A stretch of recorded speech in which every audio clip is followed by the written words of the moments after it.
નમસ્કાર મિત્રો, આજના વર્ચ્યુઅલ ક્લાસની અંદર આપનું હાર્દિક સ્વાગત છે. આજે આપણે આઈટીઆઈના ડીસી ટ્રેડમાં ચાલતા પેઇન્ટ વિશેના થોડું જ્ઞાન મેળવીશું. Protective material paint. Protective material paint એ પ્રોટેક્ટિવ શબ્દ એટલા માટે વાપરવામાં આવે છે કે તે પેઇન્ટ એક એવું મટીરિયલ છે કે જે જગ્યા ઉપર લગાવવામાં આવે તેનું રક્ષણ કરે છે. તેથી પ્રોટેક્ટિવ મટીરિયલ શબ્દનો ઉપયોગ થાય છે. પેઇન્ટનું કાર્ય જોઈએ તો ભેજની અસરના કારણે લાકડું ફૂલે છે.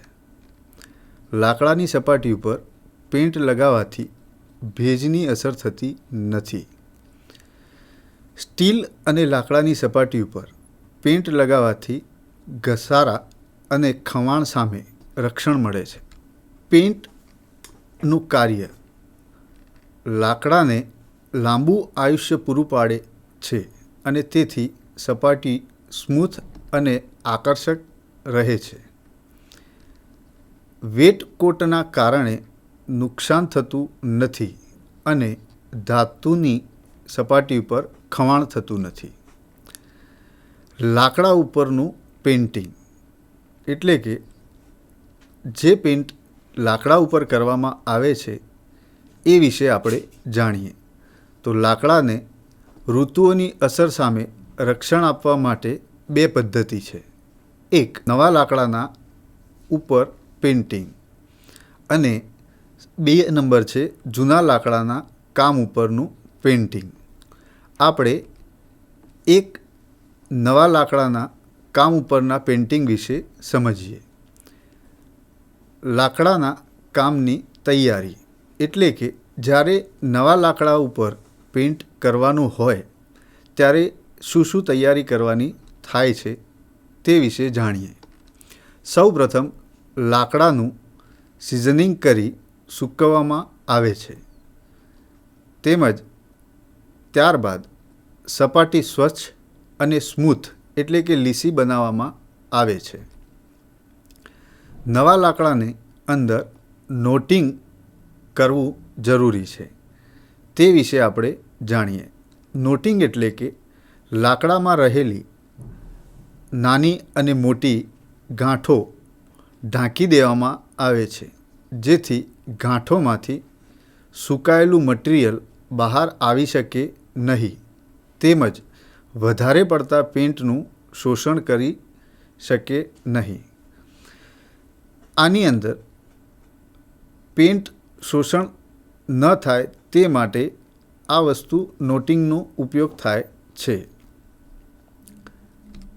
નવા લાકડાની અંદર પ્રાઇમિંગ કોટ પણ એટલો જ જરૂરી છે કે જે આપણે જોઈ રહ્યા છીએ. પ્રાઇમિંગ કોટની અંદર ગાંઠો દૂર કરવી, કવર કરીને તેની ઉપર પ્રાઇમિંગ કોટ કરવામાં આવે છે. તેના માટે લાકડાની સપાટી ઉપર પ્યુમિંગ સ્ટોન એમરી પેપર ઘસવામાં આવે છે. ત્યારબાદ પુટ્ટીની મદદથી નાના હોલ અને નાની મોટી જે તિરાડો હોય છે તે ભરી દેવામાં આવે છે. તે જ્યારે સુકાય છે ત્યારે તેની સપાટી ઉપર સ્મૂથ સેન્ડપેપર વડે ઘસીને સપાટીને સ્મૂથ એટલે કે લીસી બનાવવામાં આવે છે. નવા લાકડાના કામ ઉપર પેઇન્ટિંગ કરતી વખતે સ્ટોપિંગ એ જરૂરી વસ્તુ છે. સ્ટોપિંગ કરવું એ આપણે કઈ રીતે કરવું એ સમજીએ. સ્ટોપિંગ એની અંદર પ્રથમ કોટ અથવા પ્રાઇમરી કોટ સૂકાઈ ગયા બાદ તેની ઉપર પ્યુમિક સ્ટોન ઘસી સપાટી સપાટ બનાવવામાં આવે છે. ફરીથી પુટ્ટી લગાવવામાં આવે છે.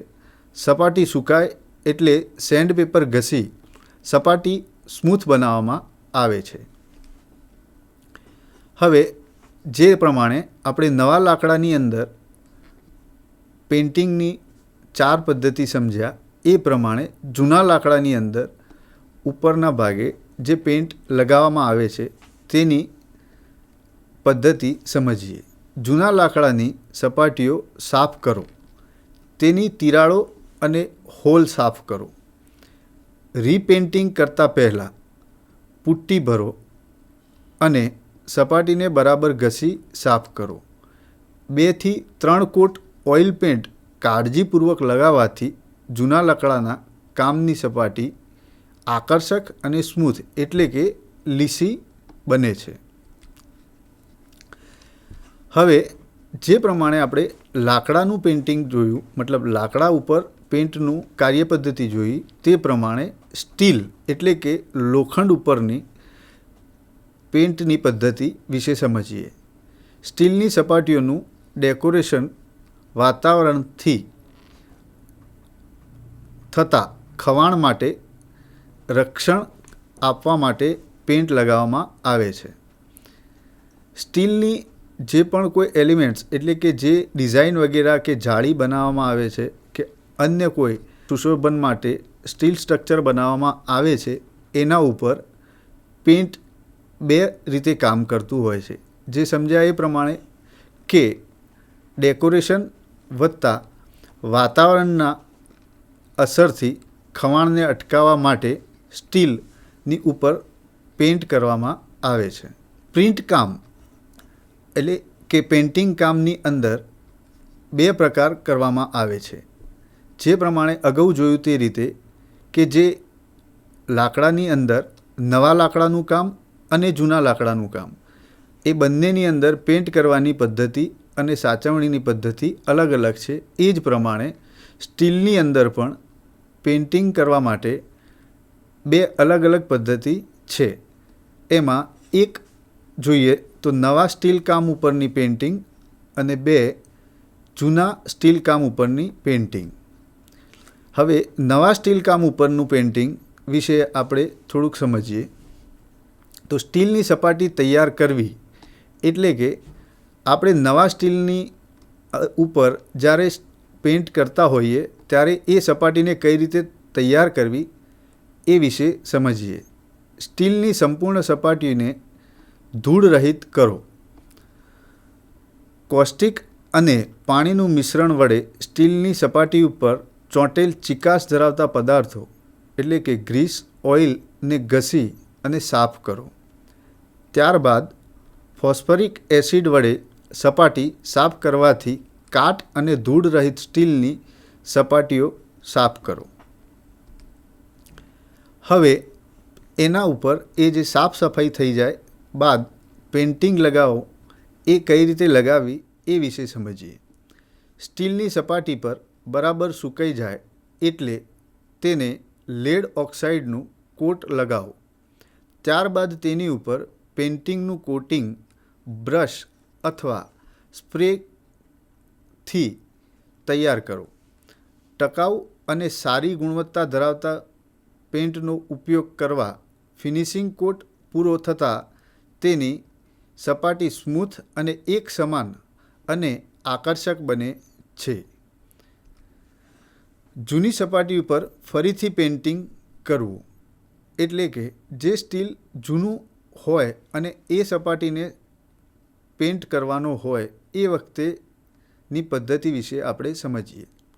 જૂના સ્ટીલ કામની તમામ સપાટીઓ ઉપર ફરીથી પેઇન્ટ કરવા માટે સૌપ્રથમ સપાટીઓ પાણી અને સાબુના મિશ્રણ વડે સાફ કરો. ત્યારબાદ 2 થી 3 કોટ પેઇન્ટ કરો. હવે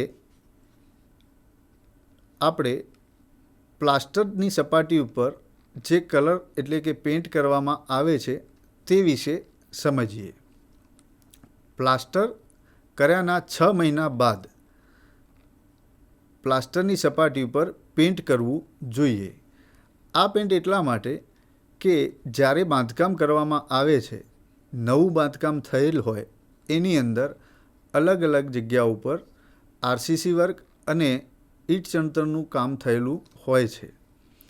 તેની અંદર ક્યોરિંગ સમયને એટલે કે જે પાણીનો છંટકાવ તેની મજબૂતાઈ માટે કરવામાં આવતો હોય છે. તેથી તે 6 મહિના સુધી તેની અસર ધીમી ધીમી રહેતી હોય છે. એટલે ખુલ્લું મટીરિયલ મતલબ ખુલ્લું બાંધકામ હોય છે એની ઉપર ડસ્ટ વગેરે પણ હોય છે અને 6 મહિના પછી એના ઉપર પેઇન્ટિંગ કરવાનું કારણ એ હોય કે 6 મહિના પછી એ દૂર થતા હોય છે. એ સપાટી ઉપર મતલબ પ્લાસ્ટરની સપાટી ઉપરથી દૂર થતું હોય છે. તેથી પ્લાસ્ટર ઉપર 6 મહિના પછી જ પેઇન્ટ કરવું એ સારું રહે છે. સપાટી જે પેઇન્ટ કરવાની હોય તે સપાટી ઉપર સફેદ અથવા રંગીન કલર મતલબ રંગી શકાય છે, કલરથી રંગી શકાય છે. નવી સપાટીઓ સલ્ફ્યુરિક એસિડ અથવા હાઇડ્રોક્લોરિક એસિડ વડે સાફ કર્યા બાદ પાણી વડે સાફ કરવી જોઈએ. મંદ સલ્ફ્યુરિક એસિડ અથવા મંદ હાઇડ્રોક્લોરિક એસિડ વડે સપાટી સાફ કરો. ત્યારબાદ પાણી વડે બરાબર સાફ કરો.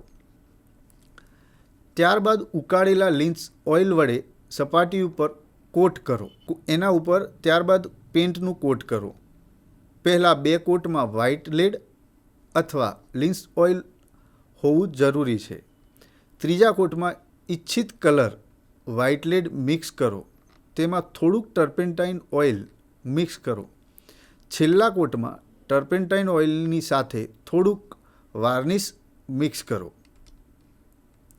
હવે વ્હાઇટ વોશ અને કલર વોશ આ વિશે જાણીએ. ચૂનામાં જરૂરિયાત મુજબ પાણી ઉમેરી તેનો કોઈ પણ પિગમેન્ટ ઉમેર્યા વગર દિવાલો રંગવામાં આવે તો તેને વ્હાઇટ વોશ કહેવામાં આવે છે. એટલે કે સીધો ચૂનાનો ઉપયોગ કરી અને જે કલર દિવાલ પર લગાવવામાં આવે એને વ્હાઇટ વોશ તરીકે ઓળખવામાં આવે છે.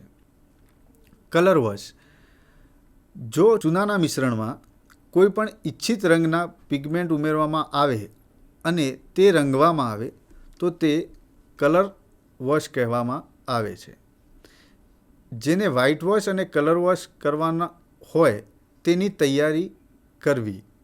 એટલે કે જે જગ્યા ઉપર આપણે વ્હાઇટ વોશ કે કલર વોશ કરવા માગીએ છીએ તે સપાટીને કઈ રીતે તૈયાર કરવી કે જેથી વ્હાઇટ વોશ અને કલર વોશનું સારું ગેટઅપ એટલે કે દેખાવ આપણને મળે અને તે કામનું સારું ફિનિશિંગ મળે. તો એ વિશે સમજીએ. ફેટ લાઇમ વોટર એ વ્હાઇટ વોશ છે. આયર્ન ટબ અથવા પ્લાસ્ટિક પાન એટલે બકેટમાં જરૂરી જથ્થામાં પાણીમાં મિશ્ર કરવામાં આવે છે. કપડાં વડે તેને ગાળવામાં આવે છે. ત્યારબાદ જરૂરિયાત મુજબ પસંદ કરેલ પિગમેન્ટ ઉમેરવામાં આવે છે. બી. સપાટી બનાવવી. વ્હાઇટ વોશ કરતાં પહેલાં તેની તમામ સપાટીઓ સ્વચ્છ પાણી વડે સાફ કરો. સૂકાવા દો. સપાટી ખૂબ જ લીસી હશે તો તેની ઉપર વ્હાઇટ વોશ ચોંટશે નહીં. એટલે કે જ્યારે પાણીનો છંટકાવ થાય એ વખતે આપણે વ્હાઇટ વોશ બનાવતા અગાઉ જોયું તે પ્રમાણે કે વ્હાઇટ વોશની અંદર પાણીના મિશ્રણનો ઉપયોગ થતો હોય છે. હવે આપણે વ્હાઇટ વોશ કરતાં પહેલાં જે સપાટી પર પાણીનું પ્રમાણથી પાણીનો ઉપયોગ કરીને સાફ કરીએ છીએ તે પૂરેપૂરું સુકાય નહીં ત્યાં સુધી તેના ઉપર વ્હાઇટ વોશ ચોંટશે નહીં. એટલે તેને સુકાવા દો. હવે વ્હાઇટ વોશ લગાવવા માટે આપણે સમજીએ. તો વ્હાઇટ વોશ લગાવો. તૈયાર કરેલ વ્હાઇટ વોશ કલર વોશની સપાટી ઉપર બ્રશ વડે 3 કોટ લગાવવા જરૂરી છે. દરેક નવા કોટ પહેલાં અગાઉ કરેલા કોટને સુકાવા દેવો જરૂરી છે. જો કલર વોશ લગાવવાનો હોય તો શરૂઆતમાં પ્રથમ એક વ્હાઇટ વોશ કોટ લગાવો. ત્યારબાદ 2 કલર વોશ કોટ લગાવો. હવે ડિસ્ટેમ્બર વિશે જાણીએ. ડિસ્ટેમ્બર પેઇન્ટ પાવડર આર્ક જરૂરી કલર માટેનું પિગમેન્ટ અને સાઇઝની પાણીમાં મિક્સ કરવામાં આવે છે. ડિસ્ટેમ્બરની પદ્ધતિ મેથડ ઓફ ડિસ્ટેમ્બર.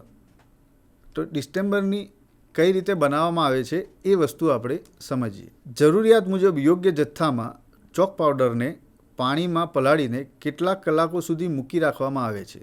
ત્યારે પેસ્ટ તૈયાર થાય છે. ત્યારબાદ તેમાં જરૂરી પાણી અને જોઈતા કલર માટે પિગમેન્ટને ઉમેરવામાં આવે છે. તૈયાર થયેલા ડિસ્ટેમ્બર પેઇન્ટને ઠંડી જગ્યાએ મૂકવામાં આવે છે. ડિસ્ટેમ્બર લગાવતા પહેલાં જે સપાટી બનાવવાની હોય છે તે વિશે આપણે જાણીએ. જે સપાટીઓ ઉપર ડિસ્ટેમ્બર લગાવવાનો હોય તે સપાટીઓ સ્વચ્છ પાણી વડે સાફ કરવી જોઈએ. તે સુકાઈ ગયા બાદ જ ડિસ્ટેમ્બર વોશ પાણી સાથે કરવો જોઈએ. હવે એ ડિસ્ટેમ્બર લગાવવા માટેની પદ્ધતિ આપણે સમજીએ. સૌપ્રથમ પ્રાઇમરી કોટ લગાવવો, ત્યારબાદ તેને સુકાવા દેવો.